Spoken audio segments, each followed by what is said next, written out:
Good morning students, आपका स्वागत है वीपीएस की ऑनलाइन क्लासों में। हमने अपने पिछले वीडियो के अंदर कार्बनिक यौगिकों की रासायनिक अभिक्रिया पढ़ी थी, जिसमें हमने ऑक्सीकरण पढ़ा, अपचयन पढ़ा। अब हम पढ़ेंगे कार्बनिक यौगिकों की विशेष अभिक्रियाएँ। तो जो विशेष अभिक्रियाएँ हैं उनमें मुख्य रूप से देखिए कौन कौन सी अभिक्रियाएँ हैं।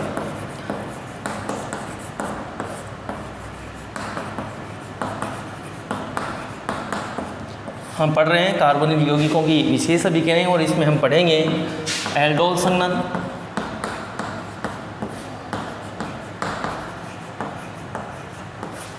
कैनिजारो अभिक्रिया,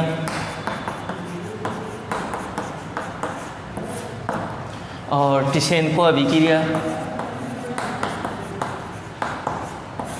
ये मुख्य विशेष अभिक्रियाएँ हैं कार्बनिक यौगिकों की, जो अपने 12th क्लास के सिलेबस में ये अपन पढ़ेंगे। सबसे पहले हम पढ़ रहे हैं एल्डोल संघनन। देखिए, जो एल्डोल संघनन अभिक्रिया है वो ऐसे कार्बनिक यौगिकों के द्वारा दर्शाई जाती है जिनके अंदर अल्फा हाइड्रोजन उपस्थित होती है। देखिए यहाँ पर, जैसे मैं एग्जांपल लेता हूँ, CH3COOH, यह अपना कार्बोनिल समूह का कार्बन है। तो इससे जुड़ा हुआ कार्बन कौन सा होता है? Alpha carbon. अल्फा से जुड़ा हुआ बीटा, बीटा से जुड़ा हुआ गामा, गामा से जुड़ा हुआ डेल्टा। तो इनमें देखिए कि जो कार्बोनिल समूह का कार्बन है, जो अल्फा कार्बन से जुड़ा हुआ और अल्फा कार्बन से जुड़ी हुई हाइड्रोजन होती है अल्फा हाइड्रोजन। तो ऐसे कार्बोनिल यौगिक जिनमें अल्फा हाइड्रोजन होता है वो एल्डोल संघनन अभिक्रिया दर्शाते हैं। अब नाम देखिए, संघनन है। संघनन का मतलब जुड़ना। यहाँ पर संघनित हो गए दो अणु, चाहे वो एल्डिहाइड के हों, चाहे वो कीटोन के हों, या फिर वो एक एल्डिहाइड और एक कीटोन हो, आपस में संघनित होते हैं। तो जो उत्पाद बनता है उसको एल्डोल कहा जाता है। अब यहाँ पर देखिए कि जो एल्डोल अभिक्रियाएँ हैं वो संपन्न क्यों हो रही है, उसके कारण क्या है कि कार्बनिक यौगिक आसानी से संघनन अभिक्रियाएँ दर्शा देते हैं। इसका कारण क्या है? देखिए कि ये जो कार्बोनिल समूह है, इससे जो कार्बन जुड़ा हुआ है, यहाँ पर देखिए कि जो कार्बन समूह होता है उसका माइनस इंडक्टिव इफेक्ट होता है। कैसा इफेक्ट होता है? माइनस इंडक्टिव इफेक्ट, यानी ऋणात्मक प्रेरणिक प्रभाव दर्शाता है। तो इसके माइनस इंडक्टिव इफेक्ट के कारण जो कार्बन कार्बन बॉन्ड के इलेक्ट्रॉन हैं वो कार्बोनिल समूह के कार्बन की ओर विस्थापित हो जाते हैं, और कार्बोनिल समूह के कार्बन की ओर विस्थापित होने के कारण ये जो कार्बन है अल्फा कार्बन, ये इलेक्ट्रॉन न्यून हो जाता है। अब इसके जो तीनों हाइड्रोजन हैं, मैं इस तरह से लिख सकता हूँ इनको, H, H और H। अगर ये इलेक्ट्रॉन न्यून हो जाएगा, ये कार्बन, तो ये बॉन्ड के जो इलेक्ट्रॉन्स हैं ये इनको अपनी ओर आकर्षित करेगा। हम पर्टिकुलर एक हाइड्रोजन का उदाहरण लेते हैं कि यहाँ पर ये इलेक्ट्रॉन आने से ये कार्बन इलेक्ट्रॉन न्यून हुआ, तो ये क्या करता है कि इस बॉन्ड के इलेक्ट्रॉनों को अपनी ओर आकर्षित करेगा। और अगर ये इलेक्ट्रॉन बॉन्ड वाले इस कार्बन की ओर आकर्षित हो जाते हैं तो ये जो बंध है कार्बन हाइड्रोजन बंध, ये थोड़ा दुर्बल हो जाता है। और अगर ये दुर्बल हो जाता है तो ये आसानी से टूट जाएगा। और अगर ये आसानी से टूटता है तो देखिए किस तरह से, अगर इलेक्ट्रॉन इस तरफ ट्रांसफ़र हो जाते हैं तो ये हो गया CH, और इस पर कैसा चार्ज आ गया? इलेक्ट्रॉन यहाँ आने से माइनस चार्ज, और ये अपना C≡OH। अब यहाँ पर देखिए कि ये नेगेटिव चार्ज जो आया है, इसके कारण ये जो मध्यवर्ती बना है कार्बोनिल आयन, ये स्थायी होता है। कैसे स्थायी होता है? देखिए कि यहाँ पर अनुनाद की स्थिति बनी हुई है। कैसे? नेगेटिव चार्ज, सिंगल बॉन्ड और डबल बॉन्ड संयुग्मी स्थिति पर है। तो ये जो मध्यवर्ती बनता है ये अनुनाद के कारण स्थायी होता है। कैसे? कि अगर ये इलेक्ट्रॉन हम यहाँ ट्रांसफ़र कर देंगे तो ये इलेक्ट्रॉन यहाँ ट्रांसफ़र होंगे, तो क्या बनेगा? HCH, यहाँ पर क्या आ गया? Double bond. ये इलेक्ट्रॉन यहाँ आए तो यहाँ पर क्या आ गया? Double bond. कार्बन का नेगेटिव चार्ज खत्म। और यहाँ पर देखिए कि ये इलेक्ट्रॉन ऑक्सीजन पर आए तो ऑक्सीजन पर कैसा चार्ज आ गया? माइनस, और ये H। तो यहाँ पर देखिए कि कार्बोनिल यौगिक के माइनस आई प्रभाव के कारण जो कार्बन कार्बन बॉन्ड के इलेक्ट्रॉन हैं वो कार्बोनिल समूह के कार्बन की ओर आने के कारण ये कार्बन जो होता है वो इलेक्ट्रॉन न्यून हो जाता है, जिससे ये कार्बन हाइड्रोजन बंध के इलेक्ट्रॉनों को अपनी ओर आकर्षित करता है, जिससे कार्बन हाइड्रोजन बंध दुर्बल हो जाता है और आसानी से H+ बाहर निकल जाता है। क्या बाहर निकल गया है? आसानी से H+ बाहर निकल गया है। और H+ बाहर निकलने का मतलब क्या है कि यहाँ पर जो अल्फ़ा हाइड्रोजन है या अल्फ़ा कार्बन की प्रकृति कैसी हो गई है, अम्लीय प्रकृति हो गई है। और यहाँ पर जो कार्बन ऋण आयन बना है इसमें अनुनाद होने के कारण ये स्थायी है। इन दो कारणों के कारण, किसके कारण, ये एक तो कार्बोनिल समूह का नेगेटिव चार्ज, दूसरा बना हुआ कार्बन ऋण आयन अनुनाद के कारण स्थायी होता है। इसके कारण यहाँ पर कार्बोनिल समूह के साथ में जो अल्फा हाइड्रोजन जुड़ा होता है उसकी क्रियाशीलता अत्यधिक होती है, अम्लीय प्रकृति होती है और संघनन अभिक्रियाएं संपन्न होती हैं। अब जो एल्डोल संघनन हम पढ़ रहे हैं, देखिए एल्डोल संघनन जो होता है वो दो प्रकार का होता है। कैसे?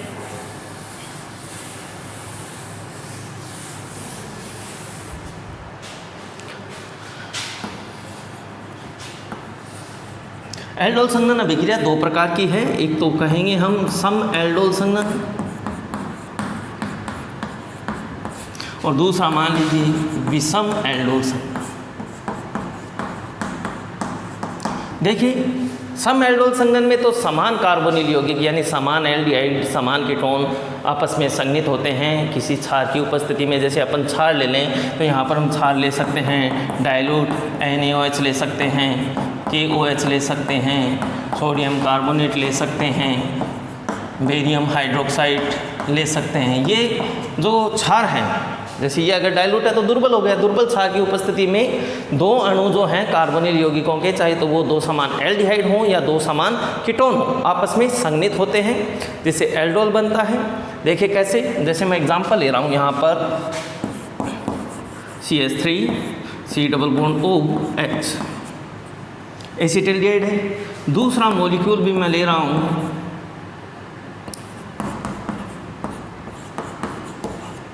एसिटिल्डिहाइड का, दोनों समान एसिटिल्डिहाइड है।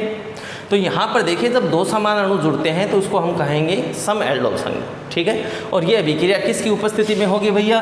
कोई भी क्षार ले लेते हैं अपन, डाइल्यूट, जैसे मैं यहाँ पर ले रहा हूँ डाइल्यूट NaOH, इस क्षार की उपस्थिति में अभिक्रिया होती है। तो मैंने अभी आपको बताया था कि कार्बोनिल यौगिक जो होता है उससे जुड़ा हुआ कार्बन जो है वो अल्फा कार्बन है और अल्फा कार्बन की कार्बोनिल समूह की -I प्रभाव के कारण कैसी प्रकृति हो जाती है? अम्लीय। तो यहाँ पर देखिए ये इलेक्ट्रॉन अगर इस पर जाता है तो इस पर कैसा चार्ज आ गया? माइनस, इस पर प्लस, और यहाँ पर इसमें इलेक्ट्रॉन में इफेक्ट करेंगे तो ये हो गया माइनस और ये हो गया प्लस। अब इनको हम जोड़ देते हैं, तो जोड़ेंगे तो देखिए भैया क्या बनेगा। पहले अणु का देखिए ये CH3, अब देखिए ये जो ऑक्सीजन था इसके साथ ये हाइड्रोजन जुड़कर क्या बना देगा? OH। इस कार्बन के साथ क्या जुड़ा हुआ है? एक H, और ये कार्बन पॉजिटिव वाला इस नेगेटिव कार्बन से जुड़ जाएगा तो क्या बनेगा? CH ये हाइड्रोजन इससे जोड़ दिया मैं, OH, ये सिंगल बॉन्ड हो गया। और ये कार्बन किससे जोड़ रहा हूँ? इससे, ये हो गया CH2CHO, ठीक है। अब यहाँ पर देखिए कि इसे एल्डोल क्यों कहा। देखिए इसमें एक तो है एल्डिहाइड ग्रुप और एक हाइड्रोक्सी ग्रुप है, और हाइड्रोक्सी ग्रुप का जो सफिक्स होता है वो ओल होता है। तो हम इसका तो लेंगे एल्डिहाइड का तो एल्डो प्लस ओल, तो ये हो गया एल्डोल। क्या बना दिया अपन ने? एल्डोल। अब ये जो एल्डोल बना है, अगर हम इसे तनु अम्ल की उपस्थिति में गर्म करते हैं, किसकी उपस्थिति में? कोई भी तनु अम्ल खनिज हम ले लें जैसे H2SO4 या HCl वगैरह, तो तनु अम्ल की उपस्थिति में गर्म करते हैं यहाँ पर, तो देखिए यहाँ पर कि ये तो है अल्फा कार्बन और ये कौन सा कार्बन हो गया? बीटा। इस CH2 को मैं इस तरह से लिख सकता हूँ H। तो तनु अम्ल की उपस्थिति में जो बना हुआ एल्डोल है उसको अगर हम गर्म करते हैं तो यहाँ से देखिए जल के अणु का विलोपन हो जाता है। किसका विलोपन हो गया है? जल के अणु का। तो H2 क्या होता है? बाहर। तो दो सिंगल बॉन्ड टूटे तो यहाँ पर क्या आ जाएगा? एक डबल बॉन्ड। क्या बनेगा?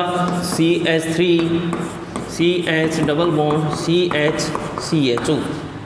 इसे हम कहेंगे अल्फा बीटा असंतृप्त कार्बोनिल यौगिक। क्या बना? अल्फा बीटा असंतृप्त कार्बोनिल यौगिक। तो आप याद रखेंगे कि जब भी समान अणु समान कार्बोनिल यौगिकों का संघनन होता है क्षार की उपस्थिति में तो पहले बनता है एल्डोल, और एल्डोल को अगर हम गर्म करते हैं तनु अम्ल की उपस्थिति में तो अल्फा बीटा असंतृप्त कार्बोनिल यौगिक बनते हैं। जैसे इसका अगर नाम पूछ लिया जाए तो देखिए 4 कार्बन हैं वो सिंगल बॉन्ड से जुड़े हुए हैं, तो ये हो गया ब्यूट। ठीक है, अब देखिए दूसरे कार्बन पर डबल बॉन्ड है तो 2 इन, और इन में क्या जोड़ देंगे अपन? CHO का क्या जुड़ता है? सफिक्स L, तो यह हो जाएगा इनेल। तो इसका नाम क्या हो गया है? ब्यूट 2 इनेल। इसी प्रकार जैसे अपन कीटोन का उदाहरण लें, देखिए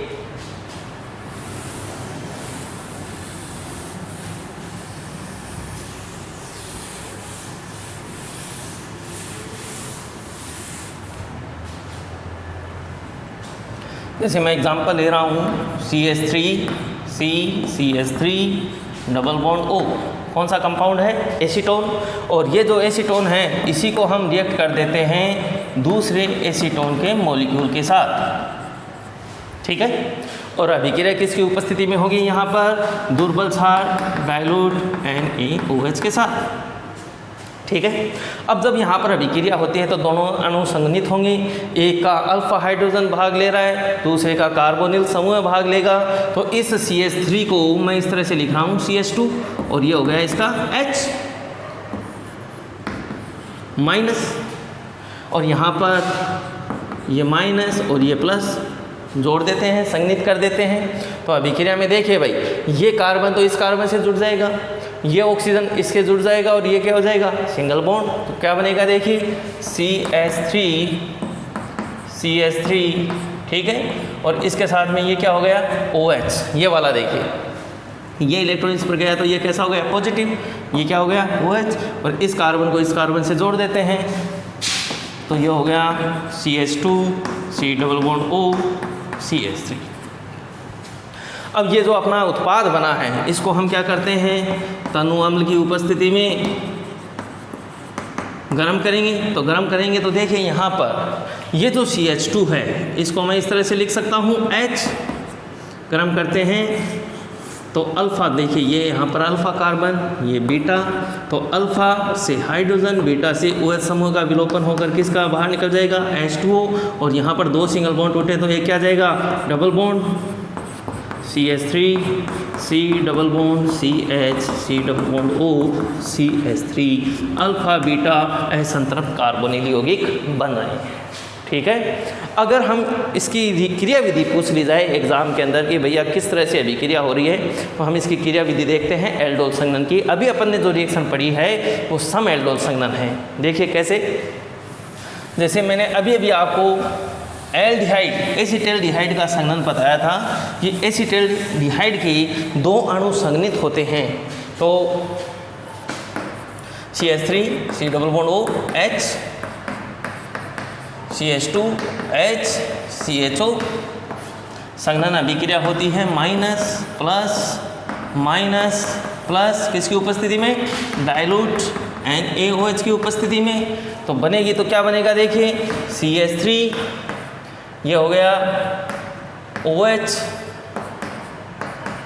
और यहाँ पर देखिए ये कार्बन इससे जुड़ रहा है। इस CH2 को मैं इस तरह से लिख रहा हूँ H CHO, और इसको तनु अम्ल की उपस्थिति में हमने जब गर्म किया तो यहाँ से H2O का विलोपन हो गया। क्या बना? CH3 CH double bond CH CHO। अब ये अभिक्रिया कैसे संपन्न हो रही है वो हम देखते हैं। तो हम पढ़ेंगे इसकी मैकेनिज्म। देखिए मैकेनिज्म में क्या होता है, अभिक्रिया हो रही है क्षार की उपस्थिति में। तो जब भी यहाँ पर NaOH का आयनन होता है तो हमें आयन मिलते हैं कौन कौन से? Na+OH-। यह अभिक्रिया का पहला पद है। OH- आ गया यहाँ पर। ये OH- आयन किसी एक से क्रिया करेगा, किसी एक कार्बोनिल यौगिक जो है यहाँ पर एसिटाल्डिहाइड है उससे क्रिया करता है। तो कैसे करता है देखिए कि OH- रिएक्ट करता है किसी एक अणु के साथ में। मैं यहाँ पर इसको लिख रहा हूँ इस तरह से CH2H C double bond OH। ये एसिटाल्डिहाइड का एक अणु हो गया। यहाँ पर देखिए कि मैंने कहा था आपसे कि कार्बोनिल समूह का नेगेटिव आई प्रभाव होने के कारण ये इलेक्ट्रॉनों को अपनी ओर आकर्षित करता है, तो ये कार्बन इलेक्ट्रॉन न्यून हो जाता है, और इलेक्ट्रॉन न्यून हो जाता है तो ये कार्बन हाइड्रोजन बंध के इलेक्ट्रॉनों को, यहाँ पर ये जो कार्बन हाइड्रोजन बंध है इसके इलेक्ट्रॉनों को अपनी ओर आकर्षित करता है। तो यहाँ पर ये इलेक्ट्रॉन जाने पर ये कैसा हो गया माइनस, ये कैसा हो गया प्लस, यहाँ से क्या बाहर निकल गया H2 और क्या बना देखिए H, इस पर कैसा चार्ज है माइनस, और ये C डबल बॉन्ड OH बन गया कार्बोनिल आयन। और ये जो कार्बोनिल आयन बनता है अभिक्रिया के दौरान ये स्थायी होता है, किसके कारण, अनुनाद के कारण। कैसे, अनुनाद की स्थिति है कि नेगेटिव चार्ज सिंगल बॉन्ड और डबल बॉन्ड संयुग्मी स्थिति पर है, तो ये इलेक्ट्रॉन यहाँ आते हैं, तो इस स्थिति में ये इलेक्ट्रॉन यहाँ ट्रांसफर हो जाते हैं, तो क्या बनता है HCH, यहाँ पर क्या जाएगा, ये इलेक्ट्रॉन आने पर डबल बॉन्ड, ये C, ये सिंगल बॉन्ड माइनस H। ये इनोलेट आयन जो बना है यहाँ पर कार्बोनिल आयन बना है वो स्थायी होता है, किसके कारण, अनुनाद के कारण। ये पहला पद है। अब यहाँ पर देखिए कि ये होता है मंद, धीमी गति का पद होता है, और धीमी गति के पद में देखिए कितने अभिकारक अणु भाग ले रहे हैं, OH माइनस और अपना कार्बोनिल यौगिक, इसलिए ये कैसा हो गया SN2 टाइप का, क्योंकि यहाँ पर अभिक्रिया का वेग OH माइनस की सांद्रता पर भी निर्भर कर रहा है और कार्बोनिल यौगिक की सांद्रता पर भी निर्भर कर रहा है, इसलिए ये द्विअणु अभिक्रिया है। अब आगे का जो दूसरा पद होता है, तो देखिए ये जो अपना कार्बोनिल आयन बना है, नेगेटिव चार्ज वाली जो स्पीसीज होती है वो होती है नाभिक स्नेही। ये अटैक करता है दूसरे कार्बोनिल यौगिक के अणु पर। कैसे, देखिए मैं लिख रहा हूँ यहाँ पर CH2 माइनस CHO, ये इनोलेट है, और ये जो दूसरा अणु है अपना CH3C double bond OH acetaldehyde का, तो यहाँ पर देखिए कि कार्बोनिल समूह जो होता है अभिकर्मक के आने पर इसमें इलेक्ट्रॉन में इफेक्ट होने पर ये कैसा हो गया माइनस, और ये कैसा हो गया प्लस।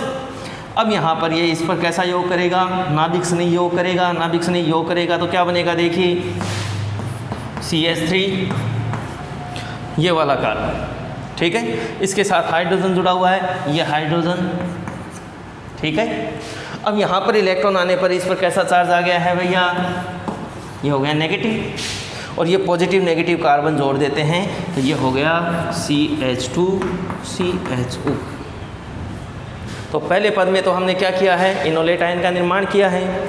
दूसरा पद जो है उसमें ऑक्सीजन पर देखिए नेगेटिव चार्ज आ रहा है, यहाँ पर ये मध्यवर्ती आयन बनाया अपन ने। और जो तीसरा पद होगा अभिक्रिया का, जिसके अंदर हमारा मुख्य उत्पाद बनता है, तो वो कैसे बनता है, देखिए अभिक्रिया के दौरान हमारे पास में बना था H2O। तीसरे पद में इस H2O के द्वारा ये प्रोटॉन को ग्रहण करता है। कैसे, देखिए कि ये जो आयन बना अपना CH3CHO माइनस CH2 CHO, ये जल से क्या करता है, प्रोटॉन को ग्रहण करता है। जल में OH माइनस है, H प्लस है, तो अगर ये प्रोटॉन को ग्रहण करेगा तो यहाँ पर क्या आ जाएगा, ये OH, और ये OH माइनस बाहर निकल जाएगा, तो ये OH माइनस बाहर, और ये H हम इससे जोड़ देंगे तो क्या बन जाएगा CH3 CHOH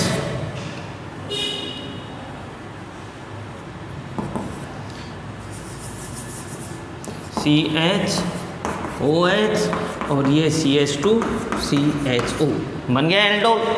और ये जो बना हुआ एल्डोल है, अगर हम इसे गर्म करें किसकी उपस्थिति में, तनु अम्ल की उपस्थिति में गर्म करते हैं, तो यहाँ से अल्फा से तो हाइड्रोजन और बीटा से OH समूह का विलोपन होगा, और विलोपन होगा तो क्या बन जाएगा CH3 CH double bond CH CHO, यानी अल्फा बीटा संतृप्त कार्बोनिल यौगिक बनते हैं। तो ये है सम एल्डोल संघनन अभिक्रिया की क्रियाविधि। इसमें देखिए सम एल्डोल संघनन अभिक्रिया में क्या होता है कि दो समान एल्डिहाइड या दो समान कीटोन दुर्बल क्षार की उपस्थिति में संघनित होते हैं। और यह अभिक्रिया संपन्न क्यों होती है, क्योंकि कार्बोनिल यौगिक के माइनस आई प्रभाव के कारण जो अल्फा हाइड्रोजन होता है वो अम्लीय प्रकृति दर्शाता है। दूसरी बात यह है कि जो बनने वाला कार्बोनिल आयन है वो अनुनाद द्वारा स्थायी होता है। तो होती अभिक्रिया तीन पदों में है। सबसे पहले पद में क्या होगा कि ये जो क्षार है ये अगर आयनित होता है तो OH माइनस आयन बना रहा है, ये OH माइनस आयन रिएक्ट करता है कार्बोनिल यौगिक के एक अणु से, तो क्या बनता है इनोलेट आयन यानी कार्बोनिल आयन का निर्माण करता है। ये जो कार्बोनिल आयन बना है ये दूसरे अणु पर नाभिक स्नेही योग करता है, जिसे हमारा मध्यवर्ती मध्यवर्ती बना, और ये जो मध्यवर्ती है ये जल से एक प्रोटॉन ग्रहण करके क्या बना देता है, एल्डोल। इसमें एल्डिहाइड ग्रुप है, OH है, इसलिए हमने इसको क्या कहा है, एल्डोल। ये हो गई सम एल्डोल संघनन। सम एल्डोल संघनन में एक ही प्रकार का उत्पाद बनता है। अगर हम बात करें विषम एल्डोल संघनन की, तो विषम एल्डोल संघनन में हमें क्या करना है कि विषम एल्डोल संघनन में दो असमान एल्डिहाइड हो सकते हैं, दो असमान कीटोन हो सकते हैं, एक एल्डिहाइड और एक कीटोन हो सकता है। बस एक शर्त है कि इनमें क्या उपस्थित होना चाहिए, अल्फा हाइड्रोजन होना चाहिए। कैसे होती है अभिक्रिया देखिए।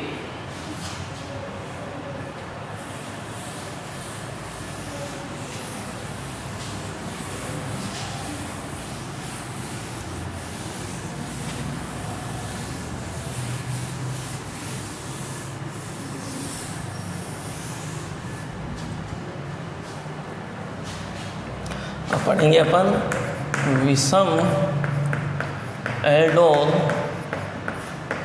संघनन। देखिए जो विषम एल्डोल संघनन है इसमें हम दो अलग अलग प्रकार के एल्डिहाइड या कीटोन ले सकते हैं। मैं एग्जांपल ले रहा हूँ, यहाँ पर मैंने लिया CH3 C double bond OH acetaldehyde, और एक मैं एग्जांपल ले रहा हूँ, ये कौन सा एल्डिहाइड हो गया है, कौन सा हो गया है, प्रोपियोनेल्डिहाइड। अब मैंने इसको इस तरह से क्यों लिखा, क्योंकि हमें क्या काम में लेना है, अल्फा हाइड्रोजन काम में लेना है। इसलिए मैं यहाँ पर देखिए ये क्रियात्मक समूह का कार्बन है, तो ये अल्फा है और ये बीटा है, इसलिए मैंने इसको थोड़ा टेढ़ा लिख दिया है। अब यहाँ पर देखिए कि ये जो अल्फा हाइड्रोजन है हम इसको इस तरह से लिख सकते हैं H, और अभिक्रिया किसकी उपस्थिति में, वही डाइल्यूट NaOH ले लें, KOH ले लें, बेरियम हाइड्रोक्साइड ले लें, इनकी उपस्थिति में होती है। तो यहाँ पर देखिए कार्बोनिल समूह के -I प्रभाव के कारण यहाँ पर ये तो हो गया माइनस का और ये हो गया प्लस का, और अभिकर्मक के आने पर ये माइनस और ये प्लस इलेक्ट्रोमैग्नेटिक इफेक्ट जोड़ देते हैं। जोड़ेंगे तो देखिए क्या बन रहा है कि यहाँ पर बना CH3, ये क्या हो गया OH, इसके साथ एक हाइड्रोजन है, ये कार्बन हम इससे जोड़ देते हैं तो ये हो गया CH3 CHO। अब यहाँ पर देखिए एक एल्डिहाइड ग्रुप है, एक हाइड्रोक्सी ग्रुप है, तो एल्डो प्लस ओल एल्डोल, ये एल्डोल बन गया है। अब ये जो बना हुआ एल्डोल है हम इसको अगर गर्म कर देते हैं तो यहाँ पर देखिए कि इस हाइड्रोजन को मैं अगर इस तरह से लिखूँ तो यहाँ पर किसका विलोपन हो जाएगा, H2O का विलोपन हो गया। तो क्या बना CH3 CH double bond C CH3 CHO। ठीक है, ये अल्फा कार्बन, ये बीटा कार्बन, तो ये बन गया है अल्फा बीटा असंतृप्त कार्बोनिल यौगिक। अब यहाँ पर देखिए ये दोनों हमने जब अलग अलग लिए हैं, दो एल्डिहाइड अलग अलग लिए हैं अपन ने, तो यहाँ पर एक ही प्रकार का उत्पाद नहीं बनता, यहाँ पर 4 प्रकार के उत्पाद बनते हैं। कैसे बनते हैं 4 प्रकार के उत्पाद, देखिए अगर हम इसको A माने एसिटाल्डिहाइड और प्रोपियोनेल्डिहाइड को B माने तो यहाँ पर रिएक्शन हो गई है A + B की रिएक्शन। लेकिन यहाँ पर 4 उत्पाद कैसे बनेंगे कि यहाँ पर एसिटाल्डिहाइड अणु के एसिटाल्डिहाइड अणु के साथ ही संगनित होंगे, ऐसे ही प्रोपियोनेल्डिहाइड के अणु प्रोपियोनेल्डिहाइड के साथ ही संगनित होते हैं। तीसरा B + A हो जाता है, यानी यहाँ पर कार्बोनिल समूह और इसका अल्फा हाइड्रोजन अभिक्रिया में भाग लेता है। तो 4 उत्पाद कौन कौन से बनेंगे, पहला उत्पाद तो बनेगा अपना कौन सा A + B, दूसरा उत्पाद बनेगा A + A, तीसरा उत्पाद बनेगा B + B, और चौथा उत्पाद कौन सा बन जाएगा B + A। इन दोनों में अंतर क्या है, B + A और A + B में अंतर किस चीज़ का है, A + B में तो क्या हो रहा है कि एसिटाल्डिहाइड समूह, एसिटाल्डिहाइड जो यौगिक है उसमें कार्बोनिल समूह का कार्बन और इसका अल्फा हाइड्रोजन, और B + A में क्या होगा कि B का कार्बोनिल समूह है और A का क्या अल्फा हाइड्रोजन अभिक्रिया में भाग लेता है। एक मुख्य बात और देखिए आप यहाँ पर कि जब मैंने रिएक्शन किया यहाँ पर तो यहाँ पर अल्फा हाइड्रोजन मैंने हटाया, ठीक है, ये अल्फा कार्बन था इसका, यहीं से हाइड्रोजन हटाया। और यहाँ पर देखिए जब हमने इसको तनु अम्ल की उपस्थिति में गर्म किया तब भी हमने यहाँ पर अल्फा वाले कार्बन से ही हाइड्रोजन को हटाया, यानी दोनों जो हाइड्रोजन हट रहे हैं वो अल्फा कार्बन से ही हट रहे हैं। तो हम एक साथ हटा भी सकते हैं। अगर पूरी रिएक्शन पूछी जाए तो आप पहले एल्डोल बनाएं, एल्डोल को गर्म करके अल्फा बीटा असंतृप्त कार्बोनिल यौगिक बनाएं। लेकिन अगर आपको मान लो कि डायरेक्ट अभिक्रिया करके आनी है, या मान लो कोई ऑप्शन वाला क्वेश्चन आ जाए, रिएक्टेंट दे दे, डायरेक्ट प्रोडक्ट पूछ ले, तो यहाँ पर देखिए कर क्या रहा है। कार्बोनिल समूह का ऑक्सीजन हटा दो, डबल बॉन्ड है, बना रहने दो, और इस अल्फा कार्बन के साथ में देखिए ये अल्फा कार्बन है, दोनों हाइड्रोजन हटने के बाद में डायरेक्ट इससे डबल बॉन्ड जुड़ा हुआ है।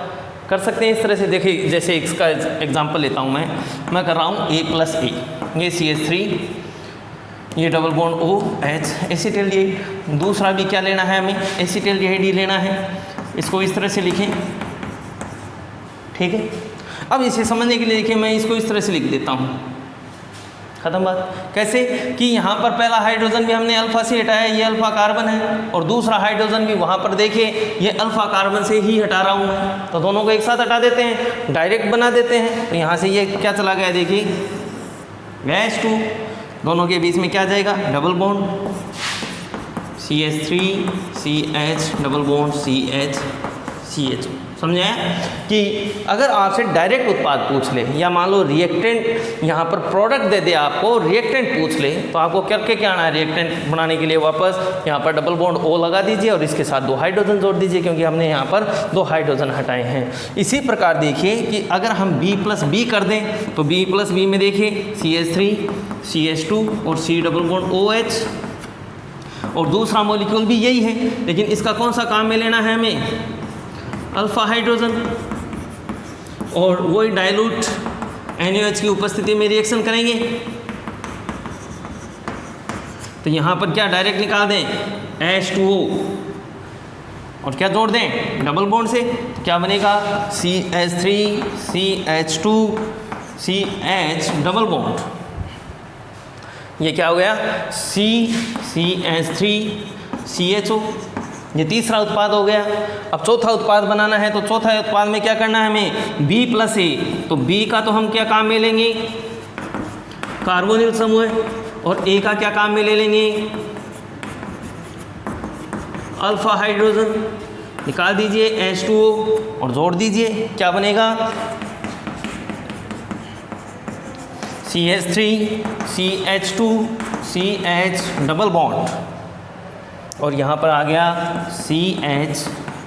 CH।